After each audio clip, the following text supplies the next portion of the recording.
kanë filluar në të gjitha njësitë administrative. Vaudesi është pak më problematik sepse proji Glinës ka dalë jashtë shtratit dhe po bën një përmbytje shumë të madhe në të gjithë qytetin e Vaudesit. Deri tani janë rreth 100 shtëpia që kanë prezencë ujit.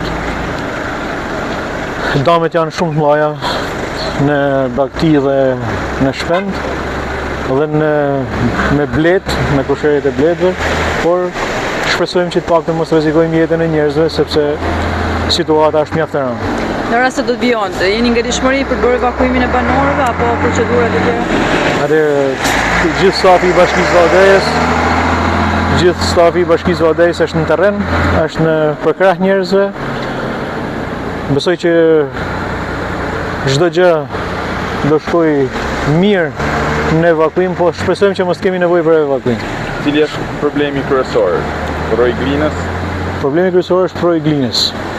Proji Glinës ka 5 vite që aplikojmë dhe faktikisht nuk e kemi fituar, nuk e di arsyen sepse, por shumë problemi i madh sepse me fondet e Bashkisë Vaudesis është e pamujtur në realizimin e këtij projektit.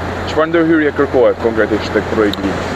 Kemi nevojë për kosha me gur, hapjen, pritat malore dhe asfaltimin e rrugëve për me forcu si tip diget që mos me lanë me thy, sepse po ta shikojmë maneja ka thy dhe rrugën dhe ka marrë ka hyrë në përbanesa ujë.